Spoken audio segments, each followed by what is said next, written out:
Hello, everyone. Welcome to a new episode of Dear Chiquis. I am happy to be here. I am happy to listen to your questions, to answer them, for all of us to learn and to grow together. So I say let's just get this episode started. What do you think? And we're going to start with an anonymous listener. Let's see. Hi, Chiquis. I want to remain anonymous. First of all, I want to say that I love you and your mom. May she rest in peace. You're such a doll, and I admire you with everything that you do. You look great. I'm hoping to lose weight as you did. I don't know. I have a dilemma. What would you do if you're married with your husband? You guys been together for 8 years, and then you start to lose that connection. You start to fall out of love. Everything just became boring. How do you rekindle that? What do you recommend? What do you and Emilio do so you guys can keep up, the flame going? I don't know. I'm lost. I don't know if I really want to continue this marriage. What advice can you give me? Thank you. Love you. Well, I'm going to respect the fact that you want to be anonymous. I get it. Okay. 8 years. My relationship with Emilio is fairly new. We just got married. We've been together, it's going to be 4 years soon. I don't know what's going to happen when we are together 8 years. I mean, I hope that we are still in love and still super into each other. One thing that we told each other is always to communicate and to be honest. If I'm not feeling connected, we tell each other. I tell him straight up. I was like, hey, I feel disconnected from you. Or he tells me and I'm like, okay, what can I do? What is it that you're missing? We actually had this conversation this morning. He's like, I haven't been here. He's been working and traveling a lot. He's like, I need a weekend with you. I'm like, okay, so what do you need? He's like, just hug me. I was like, okay, cool. It's a lot of communication. I think that you have been with this person for so long. There is definitely room to grow. It all depends. What is happening? It's hard to respond to answer that question, but I think there is hope. There's hope because you've been with this person for a long time. There are things that you love about him. So definitely try to remember why you started dating this person and why did you decide to marry this person, and really try to rekindle that, to date night is important. Surprising him with the things that he likes, or if you're missing something, if he's not doing something for you, then you need to communicate that. And try that. I feel like try until trying is no longer an option. People do fall out of love. That is something that is so scary to me too. But I think when you look at it as this is my companion, because we change, we evolve, we're not attracted to the same things as we get older. So that's bound to happen. But I think when you fall in love with the person's soul and you know that you want this person with you forever, it's just all depends. Maybe you want something new. I don't know. I feel like I need a little bit more information to be able to give you better advice. But definitely communication, really try to figure out what it is that you're missing and what he's missing as well. And if you really care about him, maybe you're not in love, but you can fall in love again. Get to know each other again, because you guys are different people from 8 years ago, So I wish I can give you better advice, but leave me another voice note. Let me know. Give me more details if you can. That way I can give you better advice. Okay.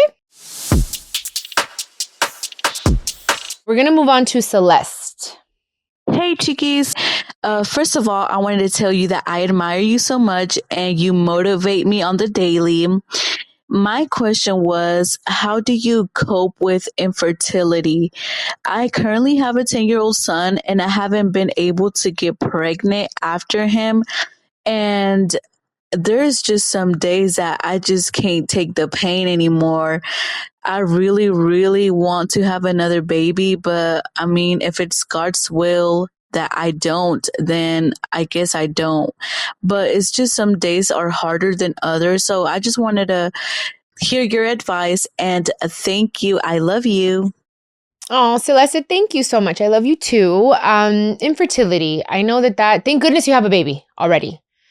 That's a blessing, because there's a lot of people that can't have children. At least you were able to have one. Now, I understand that you want another baby. There are things that you can do. I've heard of acupuncture for infertility, supplements. And I don't know how old you are, but I'm hoping, and you sound young, I don't know, but I'm a little older. So for me, that's why I decided to do IVF, because I wasn't sure when I was going to get pregnant and I kind of wanted to do it naturally. And anyways, that's a whole other story. But how do you deal with it? I think for me personally, like if God decided that I wasn't meant to have a child, I would just say, okay, then that is his will. This is part of my journey and my story to tell. I think because of my faith, I'd be able to cope with it a little better. I've been able to. But for sure, don't lose faith, because I really do believe miracles happen. Go get checked though. Go check your egg count and the not only the egg count, but how healthy your eggs are. There are certain things that you can drink or take, should I say, to make sure that your eggs are as healthy as possible. It all depends on your age as well. But I think more than anything is that like doing everything that you can to make sure that your body's healthy to give birth. But yeah, and just pray a lot. I mean, I don't know. That's what that's what I do. I cope. That's how I cope with everything. I pray and I meditate, and I'm just like, okay. And then it just makes me feel better. So hopefully that helps. And hopefully you're able to get pregnant and have another baby. But thank God you have one. I think that's a blessing in itself. Our next question comes from Elizabeth. Hi, Chiquis. I love you and your family and your mother, and I love your good vibes that you've been sending out to the world. I wanted to see what your favorite type of wine was, and also I was kind of curious to know if you've ever either read or listened to the book Sacred Contracts. I think this is my third time listening to it, and for whatever reason, I just thought of you this time around. So I figured I'd just ask the question, and if you haven't read it, if you could, listen to it. Maybe it's something you're interested in, maybe not, but it did make me think of you. Okay, bye. Elizabeth, thank you so much for your question. I like it. Okay, so wine. I used to be a big wine drinker back in the days, like red wine, and I liked Merlot, because I don't like sweet wine or too dry. So I feel like Merlot is like, it's great. And then when I used to go to Olive Garden, I used to always ask for like the blush one. The pink one that they had was so good, but it was a little bit like too sweet. But yeah, I'm a tequila drinker. I want to get back into wine. I do. I will. So that's the first part of your question, my favorite wine. The second part of your question was if I've ever read or heard the book Sacred Contracts. I have not, but I will definitely look into it, because this morning I was like, I really need to find a new book to read. I like to read like 2 books at a time. I know, weird. I have one like for home and then one for the airplane. And when I travel, I don't know. I don't like to read the same. Anyways, that's a whole other episode. But okay, I will do that, Elizabeth. The next question comes from another anonymous listener. All right, let's see. Hey, Chiquis. So I want to remain anonymous for this. Okay, baby. But if you want to put a face to this message, I guess you can ask behind the scenes, because we follow each other on Instagram. So straight to the point, I'm currently dealing with a DL man. DL meaning, down low, not off the closet, very straight passing. And when we first started talking last year, I already knew what it was. Just sex. But a couple of things transpired within this year to where I felt like we were progressing into, something. In the city that he's staying in at the moment, he is dating, and the girlfriend now, she read our messages, and he's new to her, so I really don't like. She's just like, there. But I've been knowing him, and I just felt like, should I keep talking to him? No. Is this something I should fight for or leave alone? Because dating right now, especially in the gay world, is very superficial. So I'm like, at this point, I'm just going to want to take what I can, because it's been a while since I've talked to somebody in this way, and I'm kind of bored. But I know I definitely deserve better. But should I keep tagging along with the antics, or try to move on and, not talk to nobody, I guess? Papacito, You already know the answer. And you know what I'm going to tell you. If you know me and we follow each other on Instagram, you know what I'm about. If you listen to my podcast, you know what I'm about. I think that you're wasting your time. Straight up, you're wasting your time. This guy is straight-ish. He's in the closet. He is not ever going to be able to give you the place that you deserve because he is not comfortable yet with his own sexuality. Once he comes out, hopefully he does and says, you know what, I'm bisexual. Great. Then maybe you have a chance. But he's still talking to girls on the side. Like, he's very confused and you're going to get all wrapped up in this confusion of his and you're only going to end up hurt. And it's not fair to this girl. It's not fair to you. It's not good karma for you, knowing that this is his truth and you're okaying it. Like, you are not giving yourself your place and you are lowering your standards so much.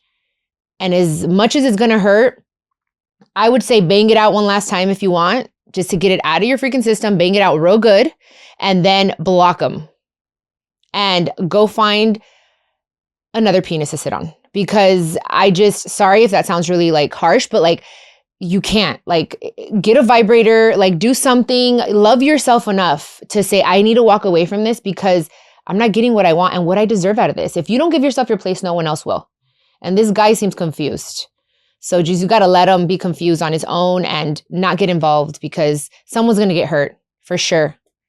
And I hope it's not you. So that is my advice. And wow, these are really good questions, guys. Great questions, different questions. I love that. This is why I love Dear Chiquis. And I hope and pray that you guys enjoy it as much as I do, to be able to listen to you guys. And believe me, everything that I tell you, I would tell my sister, I would tell a friend. I am truly giving you like my best advice. And sometimes I don't have advice. Sometimes I'm like, I have no idea, but I just want you guys to know that I care and that I'm here, and that if you have a question, it could be about anything. I tell you guys this all the time about love, finances, business, anything and everything. I am here to answer, and you can leave your question at speakpipe.com/Chiquis and Chill podcast. Thank you guys for listening, and I'll catch you on the next episode of Dear Chiquis. I love you guys. Take care. Be good. This is a production of iHeartRadio and My Cultura Podcast Network. Follow us on Instagram at My Cultura Podcasts. And follow me, Chiquis, that's CHIQUIS. For more podcasts from iHeart, visit the iHeartRadio app, Apple Podcasts, or wherever you get your favorite shows.